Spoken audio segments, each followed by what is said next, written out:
नमस्कार, गिरीश गुप्ता के चैनल में आपका स्वागत है। आज बात करते हैं लुधियाना बेस्ड एक कंपनी की और ये जो कंपनी है ये अपनी सेक्टर में अपनी इंडस्ट्री में बहुत ही ज़्यादा स्ट्रॉन्ग कंपनी है, बहुत ही ज़्यादा हाई मार्जिन वाली कंपनी है। कंपनी का नाम है हैप्पी फोर्जिंग्स लिमिटेड। तो आज के वीडियो में जानेंगे कि क्या ऐसे कारण हैं जिसके कारण से ये जो कंपनी है ये इतना हाई मार्जिन रखती है, और ये तो हमेशा की तरह जानेंगे ही कि कंपनी का बिजनेस मॉडल क्या है, और वो भी बहुत ही सरल शब्दों में। तो शुरुआत करते हैं पहले कंपनी के इतिहास से। तो लेकिन देखिए, कंपनी का इतिहास बहुत ही पुराना है। 1979 में इस कंपनी की स्थापना हुई एक प्राइवेट लिमिटेड कंपनी के रूप में, और उस समय इस कंपनी का नाम हैप्पी फोर्जिंग्स प्राइवेट लिमिटेड था। उस समय ये फोर्जिंग प्रोडक्ट बनाती थी, किसके लिए? साइकिल के पेडल जो होते हैं ना, वो ये फोर्जिंग कंपोनेंट, वो फोर्ज कंपोनेंट ये बनाती। और अब ये आज की तारीख में ये तीसरा लार्जेस्ट फोर्जिंग और मशीनिंग मैन्युफैक्चरिंग कंपनी है ये भारत की, और लगभग 250 किलो तक के ये फोर्ज प्रोडक्ट बनाती है। आसान काम नहीं है फोर्जिंग करना। 250 किलो से यात्रा कहाँ से शुरू की, आधा किलो से कहाँ तक पहुंच चुकी है, 250 किलो तक, और आगे भी इनकी यात्रा जारी है। 1998 में इसको एक पब्लिक लिमिटेड कंपनी के रूप में कन्वर्ट कर दिया गया। दिसंबर 2023 में इनका आईपीओ आया, वो 850 रुपए के भाव पर आया, और आपका जो भाव अगर देखें तो लगभग 1870 का भाव है, 1870 का। तो लगभग 2.5 साल में इन्होंने जो इन्वेस्टर की वेल्थ है वो लगभग 2.2 टाइम्स कर दी है। बहुत ही शानदार इस कंपनी ने रिटर्न दिया है। तो जानते हैं वीडियो के अगले भाग में कि आखिर कंपनी में ऐसी क्या खास बात है जिससे ये एक निवेशकों का पसंदीदा स्टॉक बना हुआ है। तो पहले जानते हैं कंपनी के बिजनेस के बारे में। तो देखिए, जो बिजनेस है, ये जो कंपनी है ये डिज़ाइन करती है और मैन्युफैक्चर करती है। क्या कर किन किन के लिए क्या चीज़ डिज़ाइन और मैन्युफैक्चर करती है? फोर्ज्ड कंपोनेंट मैन्युफैक्चर करती है, और साथ ही साथ उनकी मशीनिंग भी करती है।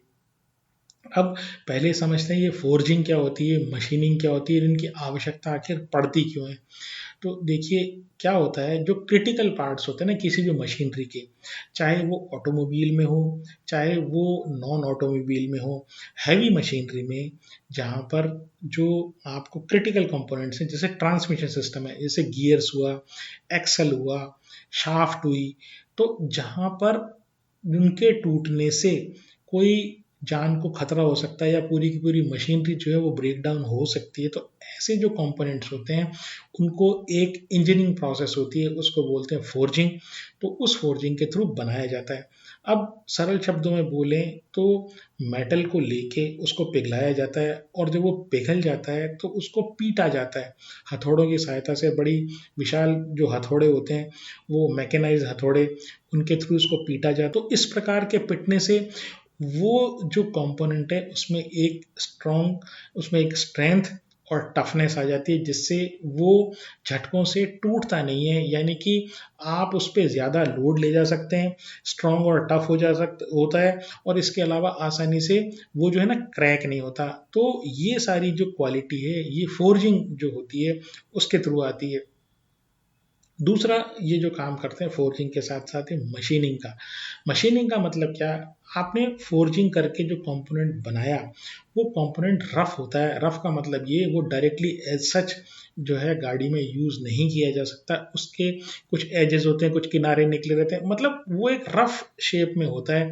उसको प्रेसाइज जो आपकी गाड़ी की रिक्वायरमेंट है या मशीनरी की रिक्वायरमेंट है उस हिसाब से आप उसको साइज में जब काट देते हो और उसको फिनिश पॉलिश कर देते हो, ताकि वो डायरेक्टली जो आपका कस्टमर है वो डायरेक्टली अपनी गाड़ी में या अपने इक्विपमेंट में लगा सके, तो वो जो चीज़ होती है उसको मशीनिंग बोलते हैं। तो ये जैसे मैंने बताया, ये फोर्जिंग भी करते हैं और मशीनिंग भी करते हैं, तो इंटीग्रेटेड इनके काम है। और फोर्जिंग से जो इनका रेवेन्यू आता है वो 11% आता है, और फोर्जिंग प्लस मशीनिंग से जो रेवेन्यू आता है ये 89% आता है। अब ये जो डिफरेंशिएशन है ना, कि भाई आपने बोला कि फोर्जिंग से 11% आता है और फोर्जिंग और मशीनिंग से 89% आता है, और टोटल मिलके 100% होते थे। फोर्जिंग प्लस मशीनिंग जो है इनको आपने एक साथ क्यों नहीं रख दिया, ये मैं वीडियो के आगे मैं वीडियो में डिस्कस करेंगे कि फोर्जिंग को क्यों अलग रखा है और फोर्जिंग प्लस मशीनिंग को क्यों रखा है। और यही कारण है, ये जो डिफरेंशिएशन है, यही आपको ये बताएगा, यहीं से आपको ये बात क्लियर होगी कि इनकी जो है स्ट्रेंथ क्या है, क्या ये ऐसा वैल्यू ऐड करते हैं अपने अपनी इंजीनियरिंग के थ्रू, अपनी मशीनिंग के थ्रू, अपनी फोर्जिंग के थ्रू, जिसके कारण ये काफ़ी हाई मार्जिन अपनी इंडस्ट्री में रखते हैं।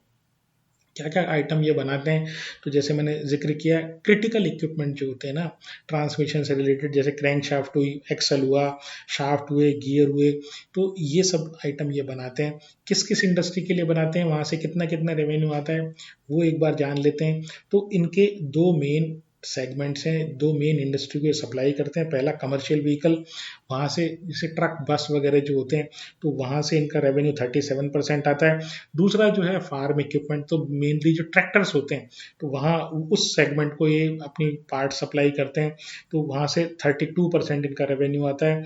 जो ऑफ हाईवे व्हीकल्स हैं, ऑफ हाईवे व्हीकल का मतलब ये जैसे जेसीबी टाइप जो रोड पे चलने के लिए नहीं बने हुए होते, तो वहाँ से इनका रेवेन्यू 11% आता है। और अन्य जो सेगमेंट है इंडस्ट्रियल सेगमेंट जिसको बोलते हैं, जिसमें पावर प्लांट हुआ, रेलवेज हुआ, विंड टर्बाइंस हुआ, ऑयल एंड गैस सेक्टर हुआ, वहाँ से 14% आता है। और जो कार्स वगैरह जो पैसेंजर व्हीकल होता है, वहाँ से इनका रेवेन्यू 6% आता है। इनका 74% जो रेवेन्यू है वो डोमेस्टिक सेल से आता है, और लगभग 26% जो रेवेन्यू है वो एक्सपोर्ट सेल से आता है। अब बात करते हैं कि किस प्रकार से ये अपना रेवेन्यू जो है स्टेप बाय स्टेप जनरेट करते हैं। स्टेप बाय स्टेप का मतलब है कौन कौन से स्टेप से ये अपनी वैल्यू ऐड करते हैं। तो पहली चीज़ ये हुआ कि ये इनका जो रॉ मटेरियल है वो है स्टील। तो स्टील वो कई तरीके के होते हैं, तो स्टील इनकी जो कमोडिटी है तो उसका प्राइस का फ्लक्चुएशन होता रहता है लगातार। तो स्टील की जो प्राइसेस है ना, वहाँ से ये काफ़ी प्रभावित होते हैं। फिर क्या करते हैं कि ये लुधियाना में इनकी 3 यूनिट्स हैं, और उन 3 यूनिट्स में ये उस रॉ मटेरियल को यानी स्टील को लाते हैं। वहाँ पर जो इनकी इंजीनियर जो है वो ये जो भी पार्ट्स रिक्वायर्ड होता है उसका डिज़ाइन करते हैं, इन हाउस डिज़ाइनिंग ये करते हैं। और उसके बाद उसको मशीनरी, उस मशीनरी को ये फोर्जिंग, मतलब जो कंपोनेंट चाहिए उसको या तो फोर्जिंग करेंगे और मशीनिंग करेंगे।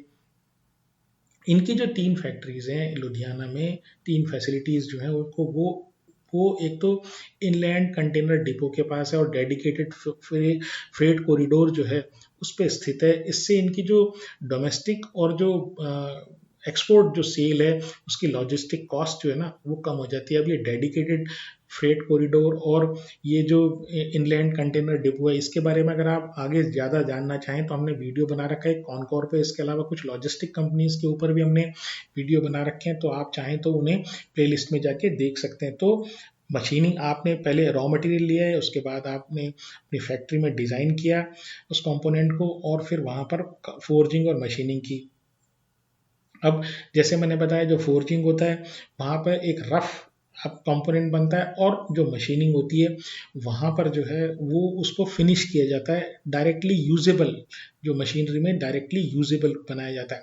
अब आपको ये क्रिटिकल बात समझनी है जो हमने वीडियो के पहले भाग में की, कि इनका फोर्ज कंपोनेंट से जो रेवेन्यू आता है वो 11% आता है, और जो फोर्ज प्लस मशीन कंपोनेंट से रेवेन्यू आता है 89% आता है। इसका मतलब क्या? देखिए, मान लीजिए एक पार्ट है, वो पार्ट इनको सप्लाई करना है किसी ओईएम को, फॉर एग्जांपल जैसे महिंद्रा एंड महिंद्रा के किसी ट्रैक्टर डिवीजन को सप्लाई करना है। अब महिंद्रा एंड महिंद्रा इनसे ये कह सकता है यार फोर्जिंग करके मुझे पार्ट दे दो। अगर केवल फोर्जिंग करवाएगा तो उससे महिंद्रा एंड महिंद्रा की का पर्पस सर्व नहीं होगा, क्योंकि महिंद्रा एंड महिंद्रा को अपने ट्रैक्टर्स में उस पार्ट को लगाना है वो, और वो आइटम है रफ, तो उसको कहीं ना कहीं और देना पड़ेगा, किसी और को देना पड़ेगा इसको। तो वो जो और दूसरा जो कोई इस तरह मशीनिंग करने वाला होगा उसको वो मशीन करेगा। केवल फोर्ज पार्ट आपने दे दिए, किसने? हैप्पी फोर्जिंग ने। अब महिंद्रा एंड महिंद्रा कहेगा यार ये तो मेरे काम नहीं आ सकता, तो मैं इसको किसी एक पार्टी को और को देता हूँ, वो जो इसको मशीनिंग करके मुझे देगा। अब ये वाला जो रेवेन्यू है जहां पर ये केवल फोर्जिंग करके पार्ट किसी को पकड़ा देते हैं, किसी पार्टी को उसकी डिमांड के अनुसार, वो जो रेवेन्यू है वो फोर्जिंग से रेवेन्यू है, केवल फोर्जिंग से, तो 11% रेवेन्यू आता है।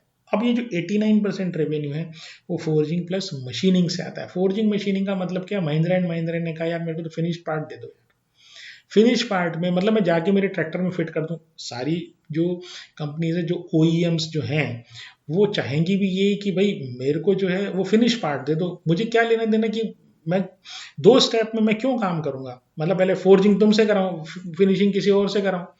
तो इनके पास ये जो इंटीग्रेटेड फैसिलिटी है, इंटीग्रेटेड इनके पास जो कैपेसिटी है कि ये फोर्जिंग करके उसकी मशीनिंग करके रेडी टू फिट पार्ट ये पकड़ा देते हैं, ये इनके मार्जिन का सबसे इंपॉर्टेंट एस्पेक्ट है।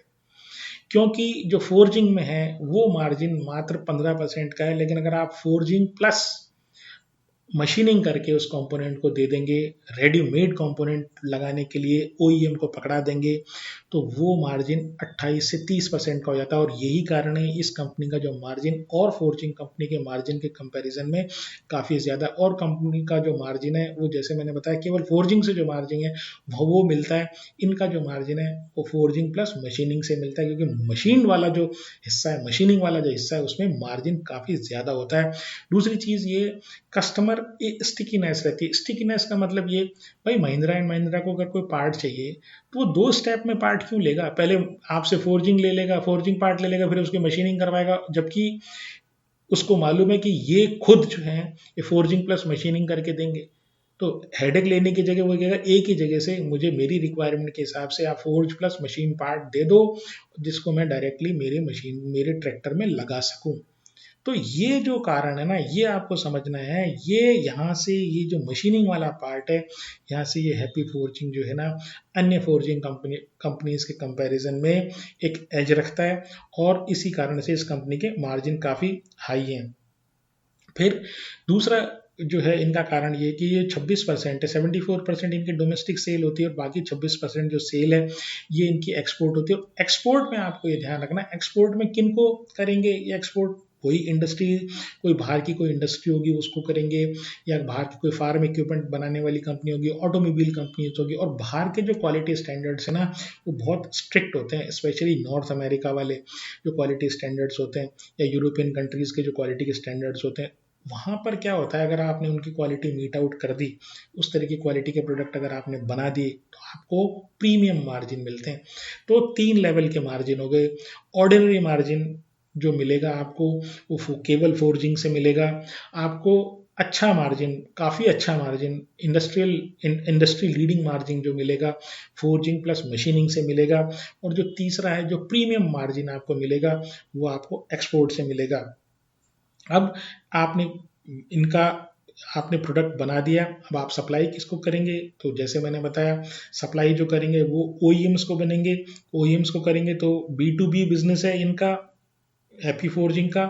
तो इनके जो क्लाइंट्स की बात करें तो Ashok Leyland, JCB, Escorts, Tata Motors, Mahindra and Mahindra, और टीयर 1 सप्लायर्स जो है ना, मतलब ओईएम्स को जो टीयर 1 सप्लायर्स हैं वो इनके कस्टमर है। और टीयर 1 सप्लायर क्या का मतलब क्या हुआ, भाई इनसे फोर्ज कंपोनेंट ले लिया, ठीक है, किसी ने कोई टीयर 1 सब, टीयर 1 का मतलब डायरेक्टली जो फिनिश जो माल है ना वो ओईएम को सप्लाई कर रहा है। एक क्रैंक शाफ्ट मान लीजिए, उसका उदाहरण लेते हैं, क्रैंक शाफ्ट है, क्रैंक शाफ्ट को आपने क्या किया, फोर्जिंग कर दिया। अब एक टीयर 1 कोई सप्लायर है जिसका कॉन्ट्रैक्ट है मान लीजिए जेसीबी वाले से, तो जेसीबी वाला को वो क्या कहेगा, उसको तो जेसीबी वाला तो फिनिश गुड लेगा उससे, टीयर 1 सप्लायर से, तो वो क्या करेगा, वो इनसे फोर्जिंग वाला इक्विपमेंट ले लेगा, फोर्जिंग वाला पार्ट ले लेगा, फोर्ज वाला जो अनफिनिश्ड है, और उसको फिनिश करके अपनी फैसिलिटी में फिनिश करके जेसीबी को पकड़ा देगा, और बीच का जो मार्जिन है वो ले लेगा।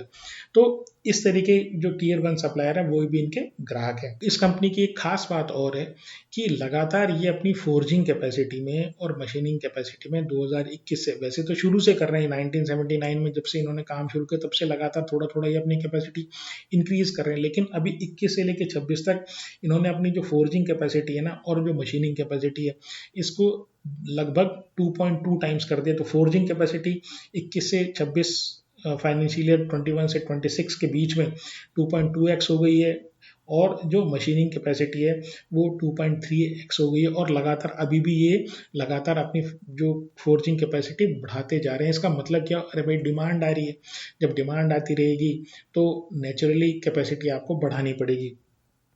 कंपनी की अगर स्ट्रेंथ की बात करूं तो 1979 से कंपनी जो है अस्तित्व में, फर्स्ट जनरेशन एंटरप्रेन्योर ने इसको शुरू किया, गर्ग साहब थे उन्होंने शुरू किया, अब उनके जो बेटे हैं वो भी इस बिजनेस में आ गए हैं। और दूसरी बात ये है कि जो प्रमोटर का स्टेक है ना वो काफ़ी है, ये तो कमिटमेंट बताता है कंपनी के तरफ कंपनी प्रोमोटर्स का। तो 78 के आसपास 78% के आसपास प्रमोटर का जो स्टेक है। फिर इंडस्ट्री लीडिंग मार्जिन है, जैसे मैंने आपको बताया 30% के आसपास इनका मार्जिन है। तीसरी बात ये, इनका जो कैश फ्लो है ना, बहुत ही कैश फ्लो फ्रॉम ऑपरेशंस बहुत ही शानदार है, और लगातार उसका ट्रेंड जो है ना वो इंक्रीजिंग है। और वेरी हाई एंट्री बैरियर से इस इंडस्ट्री में जो छोटे मोटे जो प्लेयर्स होते हैं वो छोटी तरह की फोर्जिंग वाले कंपोनेंट बना सकते हैं। जैसे मैंने बताया ना, ये शुरू में जहाँ से इन्होंने शुरुआत की तो आधा किलो के जो साइकिल के पैडल होते हैं ना, वहाँ से इन्होंने शुरुआत की, और अब 250 किलो तक के ये फोर्जिंग वाली कंपोनेंट से बना रहे हैं। तो 250 किलो की फोर्जिंग जो है हर किसी बनाना हर किसी के बस का बात नहीं, उसको हैंडल करना ही बहुत मुश्किल होता है। तो ये इस कंपनी की कुछ स्ट्रेंथ की बात रही।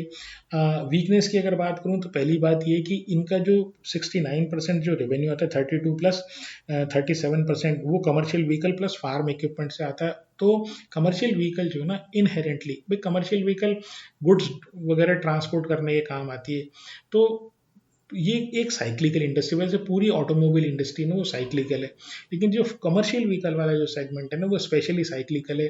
तो जब व्यापार तेज चलता है तो ट्रकों की डिमांड ज़्यादा होती है, व्यापार जब मंदा होता है, ओवरऑल इकोनॉमी में मंदी होती है, तो जो ट्रकों की डिमांड भी कम होती है। तो पहली चीज़ तो साइक्लिकल इंडस्ट्री। दूसरी बात ये जो फार्म इक्विपमेंट वाली है, ये बहुत ही ज़्यादा सेंसिटिव है मानसून और रेनफॉल के तरफ। भाई ट्रैक्टर जब भी बिकेंगे जब मानसून अच्छा आएगा।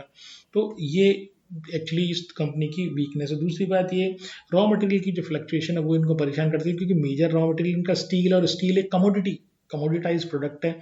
और कमोडिटाइज प्रोडक्ट में प्रॉब्लम यही रहती है कि आप अगर इतने बढ़िया माल बनाते हो, इतना अच्छा क्वालिटी का माल बनाते हो, कस्टमर को आपके ऊपर बहुत भरोसा है, यानी जो ओईएम्स जो हैं वो इनसे बहुत ज़्यादा अगर प्रभावित हो तो ही वो कॉस्ट आगे पास ऑन करने में, यानी हैप्पी फोर्जिंग आगे कॉस्ट उनको पास ऑन करने में सक्षम होती है। वरना क्या है कि जो इस अगर आप ऑर्डिनरी प्रोडक्ट बनाओगे और लो क्वालिटी के प्रोडक्ट बनाओगे या इस तरह के प्रोडक्ट बनाओगे जो कोई दूसरा कंपनी बना सकती है, तो जो ओईएम्स है ना, जो इनके अल्टीमेट कस्टमर हैं, वो दूसरे जो इक्विपमेंट सप्लायर या कंपोनेंट सप्लायर की तरफ शिफ्ट हो सकती हैं। अब मार्केट कैप की बात करूं तो 17,700 करोड़, 17,700 का इनका मार्केट कैप है। आरओई जो है मिड रेंज में 15% का, डेट टू इक्विटी मैनेजेबल है। हर 100 रुपए की इक्विटी पर जो है वो 15 रुपए का कर्जा है। जो पीई है वो 54 का है। 3 साल की सेल जो है वो 9% बढ़ी है। 3 साल का जो प्रॉफिट है वो 13% बढ़ा है, लेकिन पिछले 12 महीने का जो इनका परफॉर्मेंस है वो काफ़ी उसमें सुधार आया है। अगर प्रमोटर की बात करें तो 78.46% जो है वो प्रमोटर का स्टेक है। एफआईआई के पास 1.88% है, बहुत थोड़ा सा मामूली पिछले क्वार्टर के कंपैरिजन में इस क्वार्टर में यानी जून क्वार्टर में इंक्रीज हुआ है। डीआईआई जो है उनके पास 15.54% है, वो लगभग 1% डाउन हुआ है। और जो पब्लिक है उसके पास 4.12% है, जो थोड़ा सा बढ़ा है। जो एक्चुअली डीआई ने बेचा वो ज़्यादातर जो रिटेल पब्लिक है उसने लिया है। तो अगर वीडियो को समराइज करूं तो देखिए बात ये कि बहुत ही शानदार इंजीनियरिंग कंपनी है ये, और वेरी हाई मार्जिन वाली कंपनी है, हाई कैश फ्लो वाली कंपनी है, डायरी में नोट करने वाली कंपनी है। लेकिन हमेशा आपको, जैसा मैं कहता हूं कि एक इन्वेस्टर को अपने भाव से लेना है, तो तसल्ली से कंपनी के जो है करेक्शन, कंपनी में करेक्शन का इंतजार करें। ओवरऑल मार्केट सेंटिमेंट जब बेरिश हो या थोड़ा सा डाउन हो तो एक बार अपने फाइनेंशियल एडवाइजर से पूछें। मेरे फ्रेमवर्क को आप ध्यान रख सकते हैं, क्योंकि मेरी इस शेयर में या किसी अन्य शेयर में खरीदने या बेचने की कोई राय होती नहीं है। अगर आपको मेरा प्रयास पसंद आया हो तो चैनल को सब्सक्राइब करें, वीडियो को लाइक करें और शेयर करें। नमस्कार, धन्यवाद, जय हिंद।